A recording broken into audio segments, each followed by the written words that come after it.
Luzia tá virando bruxa. É. Olha, um bolinho fabriquei no meu caldeirão. É. A gente fica lendo os contos de fada, né? Se empolga, né? Vai transformar em quê? Num sapo? Uma lagartixa? Será que esse bolinho vai servir pra quê, hein, meus netinhos? Transformar em quê? Vamos descobrir, né? Gente, hoje o nosso seminário, né, que nós vamos estudar, ele vai falar a respeito de uma historinha que é assim, menos conhecida. Não vou falar que não é conhecida, é menos conhecida. Você já ouviu falar? Valente. Uma historinha maravilhosa. Só o próprio título, né, gente? Já explica tudo, né?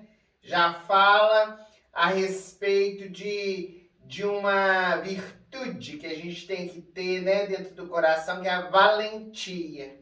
E tá no livro do meu netinho Ellerson, Era uma Vez para Adultos, onde os benfeitores Friedschein e Michal Fassa comentam, fazem assim o paralelo com os dias atuais, né? Você já adquiriu? Ainda não? Então entra aí no site, no chat ao vivo, tá à disposição. Também na descrição do vídeo, você recebe pelo correio. Além de você aumentar o seu conhecimento, você também está assim, ajudando a Fraternidade Sem Fronteiras e a divulgação do Evangelho. Uma belezura é só essa historinha que vai nos trazendo muitos ensinamentos, né, meus netinhos? E peguei contrário o livro, gente. Vamos ver então. A historinha de hoje é Valente. Sou a princesa Merida. Eu não, ela, né? Eu não, ela. Sou a princesa Merida. Sempre quis mudar meu destino. Tenho 3 irmãos e meu pai, o rei Fergus, perdeu uma das pernas em uma luta com o urso Mordu. Minha mãe, Elinor, sempre foi e continua sendo muito exigente, até demais.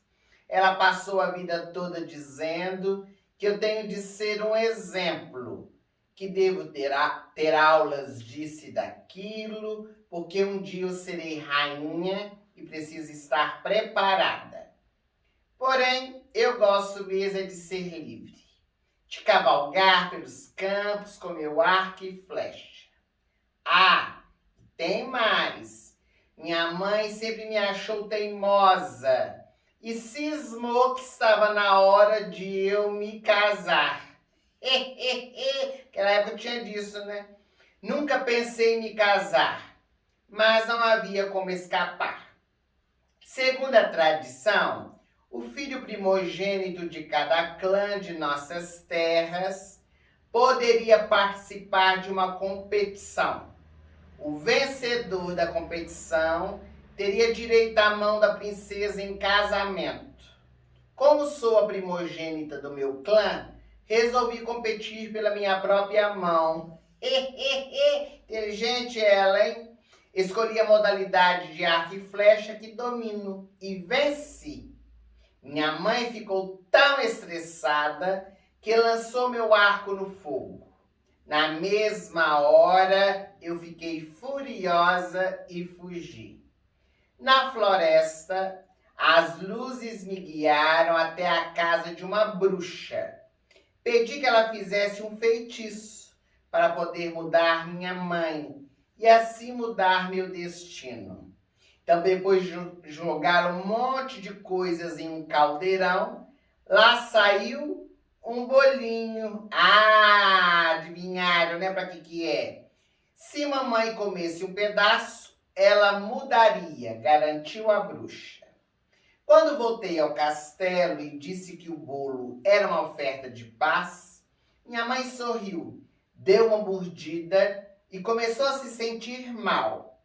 Corri atrás dela achando que o feitiço dera errado.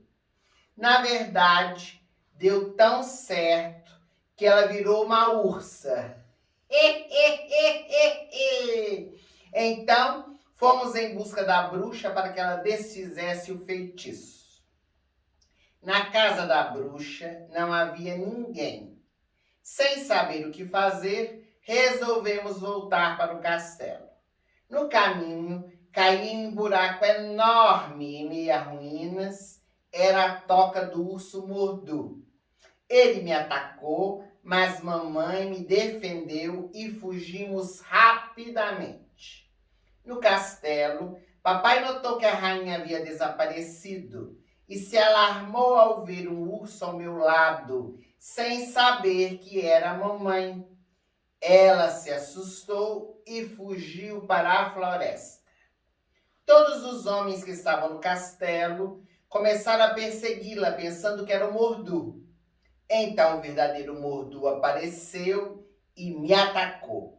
Mamãe corajosa enfrentou o bichão, derrotando-o depois de muita luta. Mamãe e eu nos arrependemos de nossa falta de compreensão uma com a outra e nosso amor desfez o encanto. Finalmente, ela voltou ao normal e vivemos todos felizes para sempre, respeitando as decisões e os jeitos de ser uns dos outros. Nossa, que gracinha, né? Que lição, né, gente? Nossa, mãe, você vai querer virar um urso? Vai comer o bolinho para ver se vira alguma coisa? Eu que não sou boba, né, gente? Vou guardar esse bolinho aqui na caixinha. Isso mesmo, para ninguém comer, né? Sabe lá o que vai virar, não é, gente?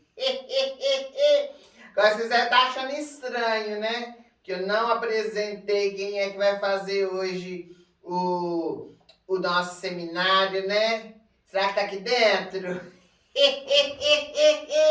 Vamos ver, né, Zetinho? Deixa eu ver aqui.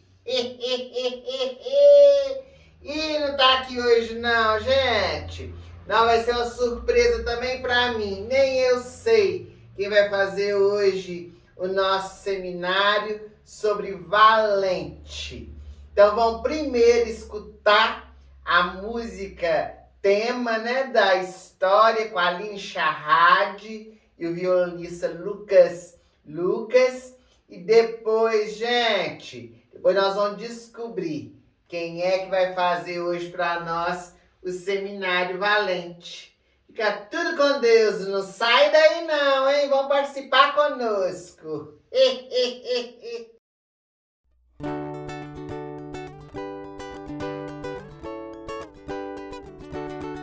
Ventos frios me chamando, vejo o céu azul brilhar, as montanhas sussurrando que pra luz vão me levar. Vou correr, vou voar e o céu eu vou tocar.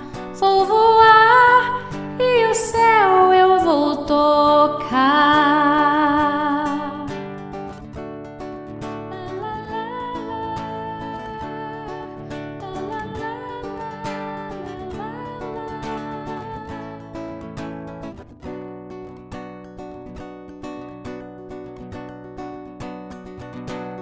Onde os bosques têm segredos e as montanhas imensidão, águas guardam os reflexos dos tempos que se vão. Vou gostar de cada história, meu sonho guardarei, como o mar e a tempestade, valente sempre serei.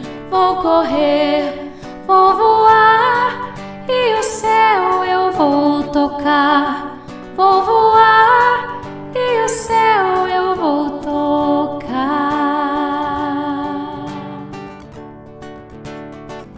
Eu vou tocar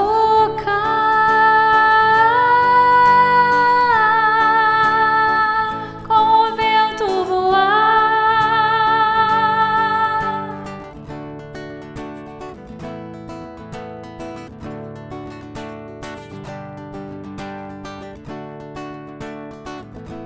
o céu tocar.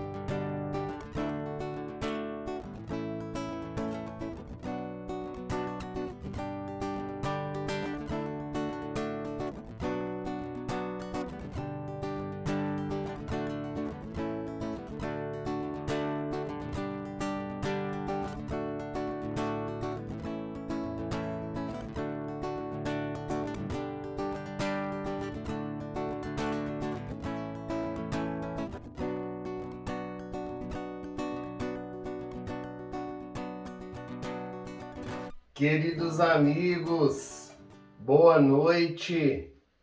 Eu sou o Rei Fergus, o pai de Merida, da nossa história de hoje, Valente.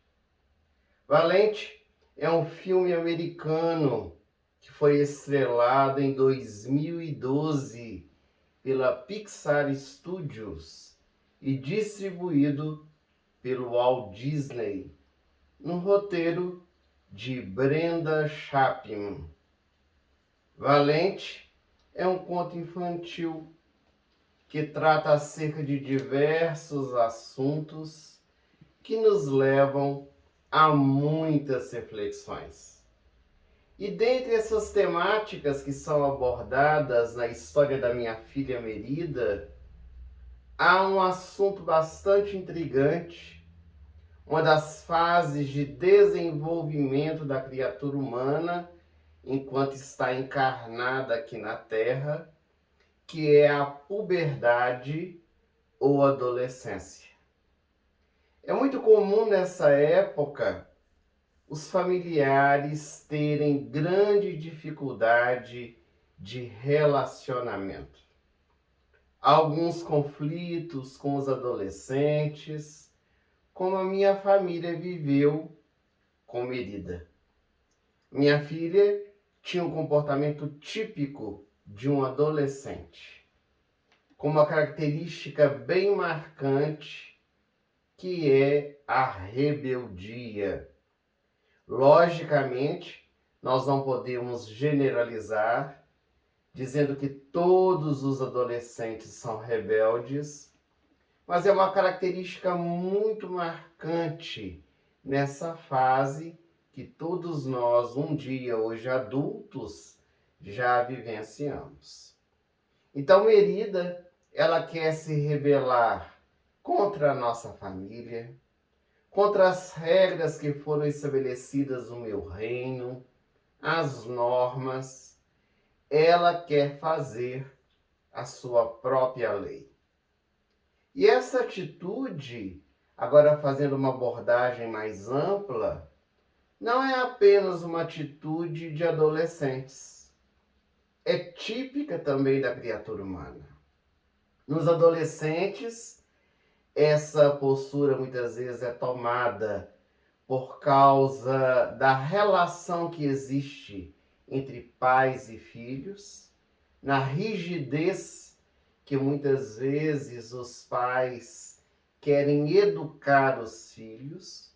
Muitos pais e mães se mostram inflexíveis, mas já na fase adulta também se mostra essa postura de rebeldia quando nós vemos pessoas se levantando contra normas, contra regras, não querendo seguir aquilo que é uma proposta de vida por meio das leis humanas e até mesmo das leis divinas. Nessa história em particular, nós temos a figura da minha esposa, que é Elinor.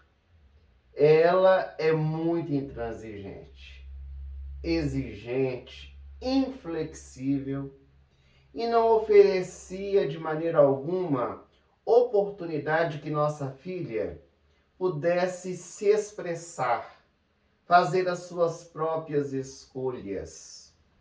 E isso também é muito comum em nós que somos adultos, ao lidarmos com os adolescentes. Nós acreditamos que eles não têm maturidade, que eles não têm experiência e por isso não podem opinar, não podem dar a sua contribuição, não podem ter vontade. E isso dificulta muito o relacionamento dentro da nossa família. Melhor seria se no contexto familiar houvesse diálogo, houvesse troca de experiências, saber escutar e falar na hora certa. Porque quando nós agimos dessa forma, quando existe uma troca de experiências, quando nós somos capazes de escutar os nossos filhos, nós fazemos com que a nossa família consiga realizar e resolver muitas situações que se complicam pelo fato de não haver essa abertura na conversa fraternal. Chama muita atenção que no transcorrer da história, conforme nós escutamos a vovó Luzia contando, a minha filha Merida, ela começa a perceber, à medida que vai progredindo as experiências pelas quais ela passa, que muitas coisas que ela vivenciava se davam por causa da sua birra, da sua pirraça, aquela vontade de querer fazer do seu jeito. E aos poucos ela vai amadurecendo. Ela vai descobrindo os valores que estão dentro de si mesma, na sua alma. E é claro que à medida que vai acontecendo este despertamento, o relacionamento familiar, ele também se modifica. Então nós vamos notar que muitas vezes é preciso deixar que os nossos filhos tenham experiências, porque o aprendizado ele só vem com a vivência. Para chegar nesse ponto do amadurecimento que a minha filha chegou, houve desafios, dificuldades, atropelos, porque a dor muitas vezes chega para nos acordar para as verdades da vida. Inclusive, no livro O Consolador, o benfeitor espiritual Emmanuel, pelas mãos abnegadas de Chico Xavier, vai nos informar, a nós pais e mães, que quando nós oferecemos aos nossos filhos toda a educação, utilizando inclusive da severidade, e eles estão recalcitrantes, não desejam, nós devemos deixá-los ir, porque a vida ela vai ensinar. Então, no nosso dia a dia, enquanto genitores, pais e mães, nós precisamos aprender a lidar com esse período tão difícil que é a da adolescência, sabendo dizer sim na hora certa, dizer não na hora exata, mas principalmente saber verbalizar, porque a fala ela faz toda a diferença nos nossos relacionamentos. E é imprescindível que nos nossos relacionamentos nós tragamos também o esclarecimento, principalmente no que diz respeito às negativas. Porque muitas vezes, enquanto pais, sejam os nossos filhos pequenos, ou sejam os adolescentes, nós dizemos não, não é não, e não orientamos, não explicamos o porquê. Não mostramos a necessidade de seguir este ou aquele caminho e, por isso, a negativa. Já foi comprovado, através de pesquisas do comportamento humano, que tudo que é proibido aguça mais a curiosidade. Isso não apenas na infância e adolescência, até mesmo quando nós somos adultos. Quando nós recebemos uma negativa para não entrar, não ir naquele e naquele outro lugar, não se há uma orientação, a curiosidade muitas vezes nos leva a ir para ver o que vai acontecer. Então, o diálogo fraternal, a conversa esclarecedora, vai solucionando muitos desafios. E nós precisamos aprender a respeitar os nossos filhos, adolescentes e jovens. Dar-lhes o direito, à medida, é claro, que vão conquistando o seu espaço, e esse espaço é conquistado a partir do cumprimento de suas obrigações, do amadurecimento que eles vão tendo à medida que vão se desenvolvendo, e evitando trazer rótulos, atribuir pechas aos nossos filhos. É muito comum, nos dias atuais, nós escutarmos pais e mães dizendo: você não é um adolescente, você é um aborrecente. E acaba então o jovem adolescente incorporando aquilo que os pais desejam que eles sejam, um aborrecente. Então o respeito, ele precisa ser a tônica dos nossos relacionamentos familiares. Algo também muito comum nas relações de pais e filhos é nós acreditarmos que os nossos filhos são eternas crianças. Tratá-los como meninos e meninas. Quantas vezes nós que somos pais e temos filhos mais velhos, ao nos referirmos a eles, chamamos de meninos e meninas. E isso mostra o nosso apego àquela condição de estar tutelando a todo instante, comandando aquela situação, educando e orientando o nosso filho a todo instante. Há um poeta oriental muito conhecido, chamado Khalil Gibran, que diz uma frase extraordinária: vossos filhos não são vossos filhos. Eles são filhos da ânsia da vida por si mesma. E a sabedoria do grande filósofo e pensador vai exprimir a realidade da nossa vida. Então, Elinor e eu mesmo, Rei Fergus, não compreendemos durante um grande período que a nossa filha Merida havia crescido, que ela havia deixado de ser uma menina para se tornar uma mulher. Nós queríamos, isso é um paradoxo, nós queríamos que ela assumisse a condição de esposa, porque nós estávamos planejando o seu casamento, mas não queríamos que ela tivesse autonomia para decisões. Então, é algo contraproducente. Porque como é que nós desejávamos que ela se tornasse uma mulher se casando, se nós a tolhíamos na sua autonomia para algumas questões que ela desejava realizar? E muitos pais, na atualidade, agem da mesma forma que eu e a minha esposa Elinor agimos com a nossa filha.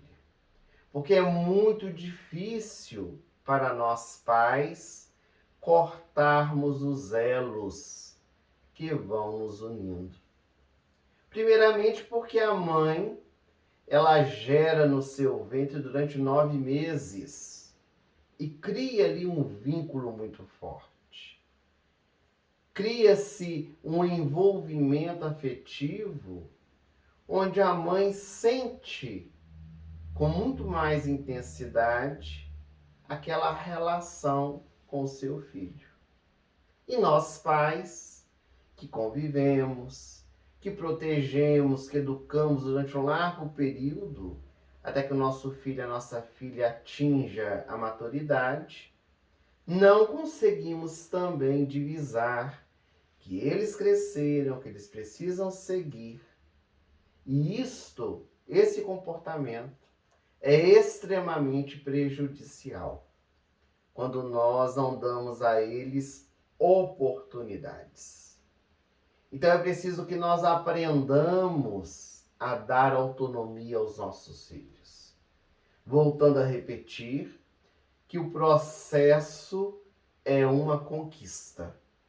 Logicamente que os nossos filhos, eles vão conquistando sua liberdade, seu espaço, sua independência financeira, e chega um momento que as portas precisam se abrir, que os laços precisam se romper, para que cada um tome as suas próprias decisões, assuma as próprias responsabilidades e possa arcar, inclusive, com as consequências das escolhas que foram feitas. Quando nós pais somos muito conservadores, superprotetores, quando nós queremos controlar e proteger os nossos filhos a todo instante e não deixamos que eles tomem as suas decisões, que errem principalmente, isso vai acarretar no futuro uma série de conflitos, uma série de dificuldades. Então é preciso que nós ofereçamos condições aos nossos filhos, principalmente por meio de uma boa educação moral, desde os primórdios, no período da primeira infância, na entrada da puberdade, porque nesse período é o período mais propício de se jogar a boa semente, de se trabalhar aquela planta tenra que às vezes vai crescendo torta e nós precisamos endireitar. Trazer bases seguras para que os nossos filhos possam fazer as suas melhores escolhas. Contudo, se depois tomarem outros caminhos, conforme trouxemos a questão do Consolador que Emmanuel nos esclarece, a responsabilidade agora será dos nossos filhos, que já têm conhecimento, que já têm idade suficiente, que já alcançaram a sua condição de escolher. Mas a maior preocupação dos pais é cumprir com o seu dever. E o nosso dever tem os seus limites. Nós não podemos controlar os nossos filhos para uma vida inteira. Nós temos o período em que somos convidados a fazer a nossa tarefa, a cumprir com a nossa missão e depois deixá-los seguir. Nossos filhos não são nossa propriedade. Buscarão a sua própria vida, voarão para terras distantes e nós precisamos entender isso. Mas o nosso reino, no reino que eu governava, eu, Fergus e Elinor, precisamos vivenciar experiências bastante amargas para que nós pudéssemos aprender isso. Porque as experiências da história do conto infantil Valente traz crescimento para os dois lados, tanto para Merida quanto para nós que somos os seus pais. De alguma maneira, todos nós precisamos aprender a ceder para que houvesse harmonia e o nosso crescimento familiar. No nosso ambiente doméstico, meus amigos, é muito importante aprender a ceder, a conviver, a respeitar as diferenças e trabalhar também com as rupturas dos laços que vão nos prendendo, que vão nos impossibilitando de voar. E aqui nós não estamos falando da ruptura de laços afetivos. Que nós tenhamos que cortar os vínculos com os nossos filhos, virar as costas para eles, mandá-los para o mundo, não é isso. Nós estamos nos referindo aos laços perniciosos, aqueles que nos fazem mal, aqueles que nos prendem e não nos deixam voar. Os laços espirituais são sentimentos nobres, são laços afetivos que precisam se fortalecer a cada dia. Aliás, a reencarnação é essa oportunidade de estreitar laços de amor. E esses laços verdadeiros, que são os laços espirituais, compreendem que é preciso libertar, que é preciso deixar que o outro alce voos mais altos. Então, nessa primeira análise da história, nós temos uma reflexão para nós pais e mães, ao lidar principalmente com os adolescentes, com os jovens dentro do nosso lar, este grande desafio de convivência, de respeito, de saber escutar, de dialogar e chegar a um consenso para as melhores decisões. Valente a história que hoje nós estamos estudando, de acordo com o livro Era Uma Vez para Adultos, de Wellerson Santos, pelos espíritos Fritz Scheine e Michal Fassa, é uma história infantil bem diferente. Porque geralmente as princesas dos contos infantis, elas são muito frágeis, submetidas aos seus pais, à vida, ao príncipe encantado que chega para poder resgatá-la, para devolver a vida. E Merida, minha filha, é totalmente fora desses padrões. É uma menina audaciosa, que quer lutar pelos seus ideais, pelos seus interesses, tornando-se protagonista da sua própria história. Então, Merida é o arquétipo daquilo que hoje se convencionou chamar do empoderamento feminino. Ela quer mudar as regras, ela quer mudar as normas, ela quer ter a chance de se expressar, fazer que a sua voz seja escutada e não se despe da identidade de mulher, mas ela se empodera daquilo que acha essencial, daquilo que gosta. Ela quer ser respeitada naquilo que ela acredita ser o melhor para a sua vida.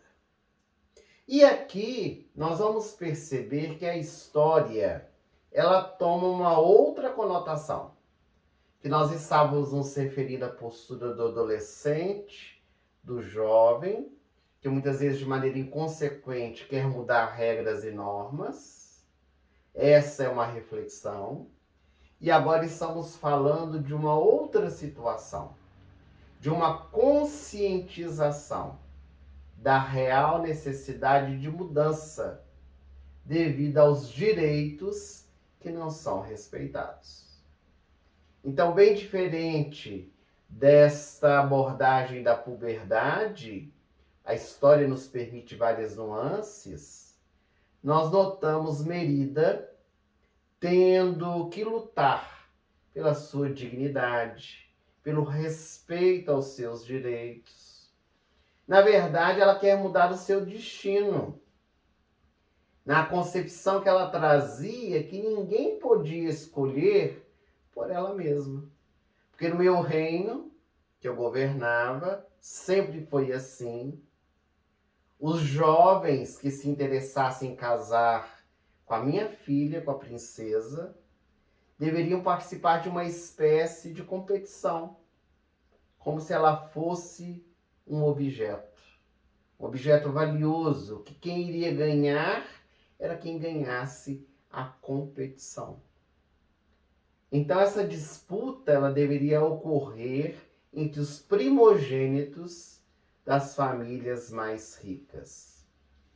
E aqui nós temos o reflexo de uma sociedade muito machista, de uma época em que os pais decidiam o destino dos seus filhos, especialmente das filhas, sem que a mulher ela tivesse o direito de opinar. E o pior, a sua mão era disputada como se ela nada valesse. Porque quem ganhasse é que iria desposá-la, sem haver nenhum tipo de contato, de sentimento, era o prêmio. E hoje nós podemos dizer que a sociedade avançou muitíssimo. Hoje quase não existe esse tipo de comportamento, embora em algumas situações os pais queiram obrigar os filhos a se casarem, mas existe uma outra forma de não respeitar os filhos. Quando pais querem escolher profissões, querem impor essa ou aquela situação para os filhos. É também uma forma de poder trazer questões que limitam o filho nas suas escolhas, trazendo inclusive dificuldades também no relacionamento. Então, Merida, minha filha, na sua perspicácia feminina, ela medita que ela era primogênita. E como ela era uma garota, uma menina bem diferenciada das outras do meu reino, ela sabia usar arco e flecha, era exímia nisso, ela resolve então participar daquele concurso. Ela utiliza da própria lei que existia dentro do meu reino para lutar pela condição de decidir sobre os rumos de sua existência. E é com esses instrumentos, com arco e flecha, que ela vence a competição, ou seja, ela ganha sua própria mão. Ela podia decidir se queria ou não. E nesse momento, quando é desvelado, porque nós não percebemos que era a nossa filha, nós estávamos ali presentes na competição. Quando Elinor, ela viu que era a própria filha, intransigente, ela ridiculariza Merida na frente de todo o reino e ainda pega os instrumentos e queima, destrói. Então a mãe, ela representa nesse instante, simbolicamente na nossa história, a repressão. E Merida, ela representa essa mulher empoderada, que quer lutar pelos seus direitos, que se sente discriminada, recriminada, porque a sociedade muitas vezes quer coibir, não quer deixar que a mulher alcance o seu espaço. E não se pode desanimar, não se pode deixar envolver por esses pensamentos negativos de quantos estejam ao derredor. É preciso quebrar os paradigmas. É preciso trabalhar, se esforçar por alcançar os objetivos. Mas dentro desse contexto, dessa análise que nós estamos fazendo, e com muito respeito, inclusive às mulheres, é importantíssimo que a mulher, nesta luta, não se perca. Porque o processo do empoderamento não é uma batalha contra os homens. Não é uma luta contra o gênero masculino, mas é uma luta pelos direitos femininos.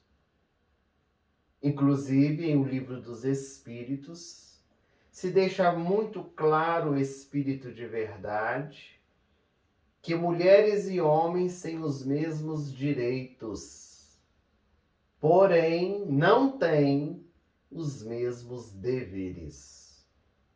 Porque coube à mulher a tarefa honorável de ser mãe.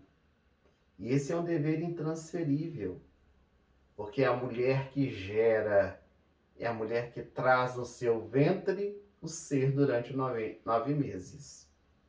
Embora uma mulher não engravide sozinha, mas é ela que acompanha mais de perto todo este desenvolvimento, que tem contato mais direto com aquele ser em formação. A mulher empoderada, ela pensa nas suas escolhas, nas suas atitudes, e ao invés de se tornar uma mulher machista, mudando apenas o rótulo de um comportamento que é dado aos homens, buscará realizar aquilo que é o melhor para si mesma e para aqueles que estão ao seu entorno. Se nós observarmos na história da humanidade, nós vamos perceber que, embora o termo ele seja mais atual, sempre houve mulheres empoderadas, que não precisaram se masculinizar, mas que ocuparam o seu espaço com muita determinação, com muita garra, com muita vontade. Na Bíblia Sagrada, por exemplo, nós temos no Antigo Testamento a figura de Sara, de Agar, de Rebeca, de Ruth, de Débora, que são exemplos extraordinários de mulheres que lutaram, mulheres que fizeram a diferença no contexto judaico. E no Novo Testamento também, como Maria, a mãe de Jesus, como Madalena, essa mulher estoica que modificou a sua própria vida, que seguiu a Jesus, Salomé, Jona de Cusa e tantas outras. Então é um termo novo, mas com uma atitude sempre presente, legando exemplos. Porque o mais importante do processo do empoderamento são os exemplos que ficam. Então, em pleno século XXI, o empoderamento feminino torna-se, muitas vezes, uma plataforma eleitoral, sermões de muitas igrejas, denominações religiosas, holofotes da mídia, para que a mulher alcance o seu espaço. Isso é muito importante, mas que isso seja feito por meio do exemplo, da dignidade, pelo valor pessoal que cada uma possui. Porque as palavras, elas falam menos do que as atitudes. Aliás, uma grande mulher, mulher empoderada da sua época, Maria Teresa de Calcutá, ela dizia que as palavras comovem, mas são os exemplos que arrastam. Então a história da minha filha Merida também nos oferece essa reflexão em torno do empoderamento feminino. Vejamos que uma história infantil vai abrindo a nossa visão para assuntos tão atuais. Existem, no entanto, alguns acontecimentos da nossa vida que são providenciais. São recursos divinos que atuam como providências a fim de que nós tenhamos condições de parar, de meditar, e de fazer as melhores escolhas. Chega um momento nas nossas vidas, a depender das escolhas que temos dentro do contexto familiar, que os nossos relacionamentos e as nossas convivências se tornam insustentáveis. E a divindade então age para nos reeducar de alguma maneira, para que as questões que sejam verdadeiramente importantes possam ser vistas, possam surgir como uma forma de aprendizado. Merida, a minha filha, ela queria fazer valer os seus desejos, encontrava resistência em nós, que somos os seus pais. Na sua concepção, o nosso relacionamento estava insustentável, principalmente na relação com a mãe, depois daquele acontecimento em que ela destrói o arco e flecha, ridiculariza a própria filha. Então, Merida, ela não mede esforços e nem consequências para poder alcançar aquilo que desejava.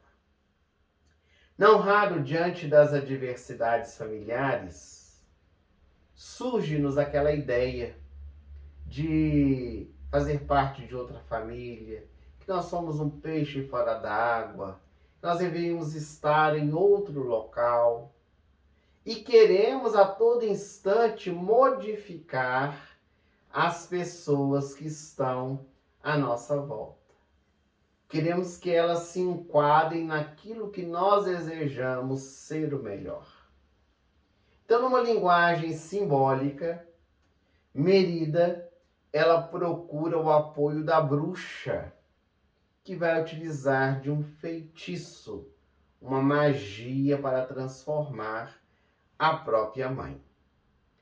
Merida chega para a bruxa e lhe pede algo para modificar a sua mãe, mas ela não explica, ela não pede o que realmente desejava. Ela quer transformar a sua mãe. E a bruxa então trabalha no seu caldeirão e fabrica o bolinho que nós guardamos na caixinha que ela leva de presente para a própria mãe. E quando a mãe, a minha esposa Elinor, come do bolinho, ela se transforma num urso. E isso, meus amigos, embora seja fictício, porque na vida real isso não acontece, mas é uma simbologia, porque foi um acontecimento providencial. Elinor ser transformada em um urso, porque começou a ter um despertamento dentro da nossa família real. Foi através dessa transformação que houve uma mudança de valores em que nós todos começamos a meditar. Porque nós começamos a mudar os nossos conceitos em relação aos nossos familiares, principalmente quando os perdemos.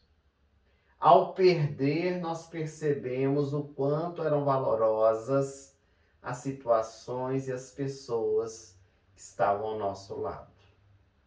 Quando a minha esposa foi transformada em urso e ficou impedida de dialogar com a própria filha, ela não se comunicava pela fala, mas era capaz de escutar e de entender tudo o que Merida dizia. Então houve aí uma inversão de posições. Porque antes Elinor falava e não queria escutar a filha, e agora ela era obrigada a aprender a escutar a filha, porque não havia outra situação, porque ela não podia verbalizar. Então Elinor era convidada a aprender a escutar. Por meio destes acontecimentos providenciais, os caminhos foram sendo delineados. Porque Merida, por sua vez, que já não suportava mais escutar a voz da sua mãe, que a todo instante queria que a mãe se calasse. Agora, com a mãe muda e transformada em urso, ela queria porque queria que tudo voltasse ao normal. Então nós percebemos os paradoxos novamente da vida. São as experiências que são capazes de nos ensinar. São essas situações que fazem que nós retiremos oportunidade de amadurecimento espiritual. E nós precisamos aprender a retirar grandes lições dessas situações que a vida nos oportuniza. Então, nos grandes desafios que nós passamos em qualquer tipo de relacionamento, é que nós estamos falando de família, mas se refere a qualquer outro tipo de relacionamento, é preciso que nós tenhamos compreensão. Compreender o outro, não sendo intransigentes, querendo que o outro faça aquilo que nós acreditamos ou defendemos como sendo verdade. Então a história valente a todo momento vai nos convidando a buscar a compreensão. Na nossa família, como em muitas, havia muita intransigência, lutas de ideologia, sem que ninguém abrisse mão das suas convicções. Porque tudo começa por causa de intransigências. Eu, Fergus, a minha esposa Elinor, com as nossas convicções, tradições familiares, não queríamos escutar Merida. E Merida, por sua vez, também com as suas ideias, não queria nos escutar. E entrou aquele embate, aquelas dificuldades que geraram tantas outras experiências amargas. Então, nos nossos relacionamentos afetivos e familiares, nós precisamos aprender, algumas vezes, a ceder, mesmo que estejamos corretos em algum posicionamento. E aqui a proposta que a espiritualidade traz no capítulo comentado sobre isso, não é que nós nos anulemos, que nós sejamos coniventes ou nos calemos diante de situações equivocadas. Eles nos falam para que diante das circunstâncias algumas, nós aprendamos a abrir mão da nossa vontade para poder atender também a proposta do outro. É preciso compreender quando alguém não quer tomar uma determinada atitude. Entender quando uma pessoa quer adentrar uma estrada, mesmo que para nós não seja a melhor escolha ou a escolha ideal. É preciso aceitar que cada um tem a sua opinião e que não queira mudar a sua opinião naquele instante. Nós não podemos transformar a consciência de ninguém. É preciso que nós aprendamos a nos compadecer também. Quando alguém erra, quando alguém está suscetível ao erro. E tudo isso, essa compreensão, ela vai fortalecendo os nossos elos familiares. Então, a todo instante da nossa vida, a compreensão precisa estar presente para que a harmonia se estabeleça cada vez mais na nossa jornada como um convite de intimidade no ambiente doméstico. Se nós observarmos nas páginas do Evangelho, Jesus, a todo instante, utilizou da sua compreensão. Jesus compreendeu o orgulho de Nicodemos, quando na calada da noite o procurou perguntando o que era necessário fazer para entrar no reino dos céus, e quando o mestre o responde, dizendo que era necessário nascer de novo, ele entra naqueles questionamentos, não desejando entender aquilo que Jesus queria lhe explicar. Quando Jesus compreende a escolha do mancebo rico, o jovem que queria direcionamentos para herdar a vida eterna, e quando Jesus lhe apresenta e lhe mostra que se ele queria ser perfeito, que vendesse tudo o que tinha e o acompanhasse, o jovem se foi, morrendo mais tarde na corrida de bigas, que ele não quis abrir mão para seguir Jesus. E o mestre o compreendeu na sua escolha. Jesus compreendeu a negação de Pedro, mesmo avisando ao apóstolo na última ceia que naquela mesma noite, antes que o galo cantasse, ele o negaria por 3 vezes. Jesus compreendeu a traição de Judas Iscariotes, o apóstolo que via a mensagem do Evangelho com uma outra visão, que reconhecia Jesus como rei, mas o queria assentado no trono da glória e do poder. E o mestre o acolhe com imenso amor, mesmo depois do suicídio. E depois de anos, passando pelas experiências da sua própria semeadura, eis que Judas reinicia a sua trajetória com outras oportunidades. Jesus compreendeu a ignorância de Tomé, que mesmo sendo avisado, informado pelos seus amigos, os apóstolos de Jesus, de que Jesus havia ressuscitado, aparecido, ele diz que só creria se metesse o dedo nas suas chagas.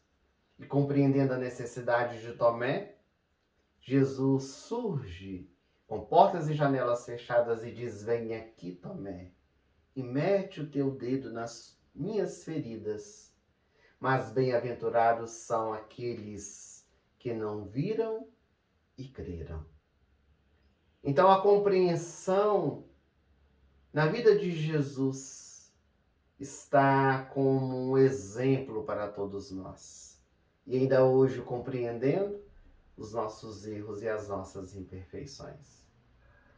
E mesmo diante de todas essas circunstâncias vivenciadas à sua época, Jesus manteve-se de pé. Não se deixou envolver por nenhum dissabor, em uma postura menos leal, desequilibrada por causa do outro. Ensinou que nós podemos viver em meio às diferenças, às adversidades, respeitando cada um como seja e sendo o que somos. Aliás, Paulo de Tarso, um dos grandes seguidores mais tarde de Jesus, ele afirmou que tudo lhe era lícito, mas nem tudo convinha realizar. Então nós percebemos mais um grande ensinamento que a história, o conto infantil Valente, nos traz. Neste conto também, a autora, ela consegue trabalhar os conceitos em 2 extremos diferentes. Inclusive, no início fizemos uma abordagem e agora vamos aprofundar um pouco mais. Ao mesmo tempo que apresenta Merida, a minha filha, como uma adolescente birrenta, pirracenta, com as suas intransigências, também mostra-nos que ela amadurece, que ela desperta valores grandiosos na sua alma, busca o seu aperfeiçoamento. E chama-nos bastante atenção o nome dessa história, Valente. E Merida, ela vivencia a valentia também de 2 maneiras. Primeiramente, de uma maneira equivocada, quando ela quer alcançar os seus desejos pela força, pelo destemor, enfrentando tudo e todos sem medir esforços nem consequências, mesmo que para isso tivesse que buscar subterfúgios menos felizes, como foi o caso de procurar a bruxa. Quis ser valente, brigando com os pais, conosco, enfrentando todos os grandes reis, porque ela quis enfrentar normas e leis para um capricho seu. E essa valentia, ela é muito prejudicial, porque ela pode levar a muitas escolhas desastrosas, como de fato ocorreu, e trazer então experiências muito amargas. Valentia não pode ser confundida com violência. Valentia não é demonstrada em atitude impensada, precipitada, tomada com ira ou com raiva.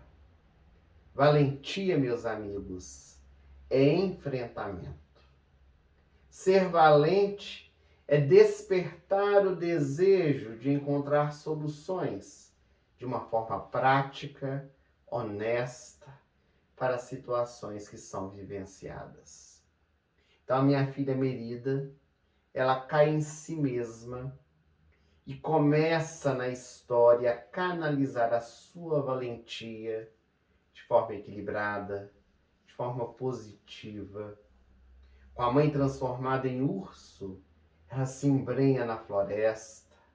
Ela vai à casa da bruxa para poder pedir para reverter o feitiço. Ela enfrenta o urso mordu, não tem medo. Essa coragem que impulsiona para buscar a solução para alguém que ela muito amava, que era sua mãe Elinor.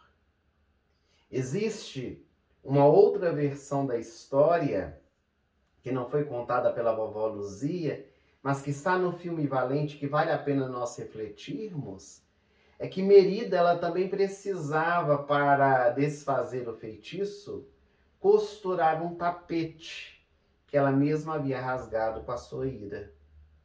E essa simbologia de costurar o tapete, ela é muito interessante, porque é a simbologia de se reconhecer o erro, rasgou, tem que consertar, de pedir perdão a quem se magoou, a quem se feriu, de desejar começar uma nova história, de ressignificar os valores junto da família, no caso, junto da sua mãe, de reconstruir uma relação familiar. Então, Merida, ela compreendeu com essa situação que o destino, ele encontra-se em nossas mãos. E nós devemos ser valentes o suficiente para poder vê-lo, compreendê-lo e até modificá-lo, se for o caso, pelas nossas escolhas. E como todo conto infantil sempre acaba feliz, nós podemos dizer que na vida real isso também acontece. Porque mais cedo ou mais tarde, meus amigos, nós chegaremos ao ponto final. Alcançaremos a felicidade, seja à custa de dores, de amores, de escolhas certas ou erradas, mas todos nós estamos caminhando. Melhor seria e será se nós fizermos as melhores escolhas, para que os frutos sejam saborosos. Mas enquanto vamos adentrando atalhos da vida, as circunstâncias chegam, os ferrões, os espinhos, eles aparecem como um mecanismo de aprendizado. Com a força do amor, juntamente com a sua mãe urso, elas conseguem quebrar o feitiço. Porque o amor, ele sempre vence. Merida conseguiu reconciliar a sua família, aprendeu o valor do respeito, da união, do diálogo, sobretudo do amor. E pôde reestruturar todo o contexto da nossa família, gerando harmonia para que nós conseguíssemos seguir adiante. Então a história de hoje, ela nos traz essas reflexões, naturalmente muitas outras.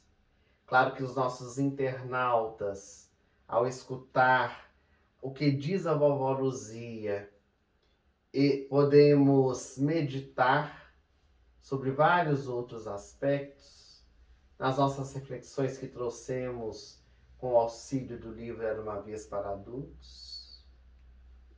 E gostaríamos então de agradecer a presença de todos vocês no nosso encontro, nas nossas reflexões. Se você gostou, dê o seu like, compartilhe com outras pessoas para que possam assistir. Se é a primeira vez que você se encontra aqui no canal do YouTube, inscreva-se, ative o sininho, as notificações, porque todas as vezes que um novo vídeo entrar no ar, você será notificado. E venha sempre participar conosco desse grande movimento que é a divulgação do bem pela internet, a divulgação do Evangelho e do Espiritismo por meio dessa mensagem que nos consola e nos orienta. A próxima história a ser refletida em torno do livro é uma história bastante conhecida, que muitos de nós lemos, assistimos, contamos aos nossos filhos, que também traz muitas reflexões. Cinderela é o próximo encontro em torno do livro Era uma Vez para Adultos. Uma boa noite a todos e até breve, se Deus quiser.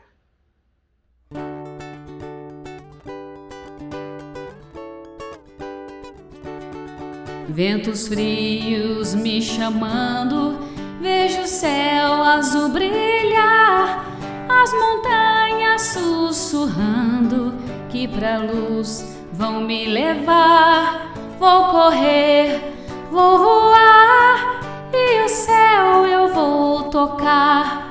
Vou voar e o céu eu vou tocar.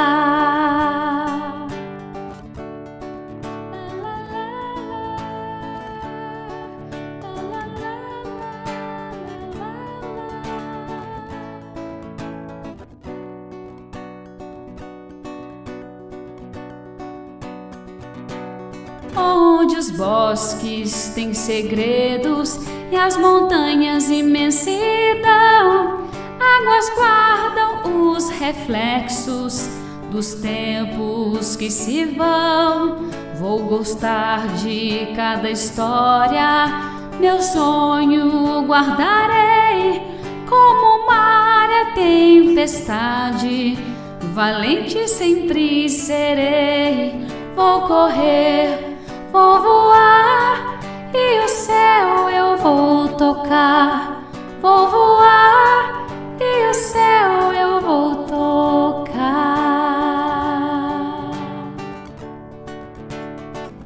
Eu vou tocar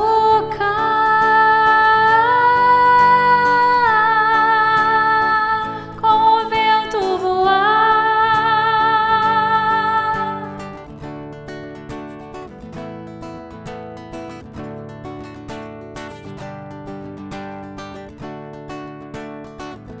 O céu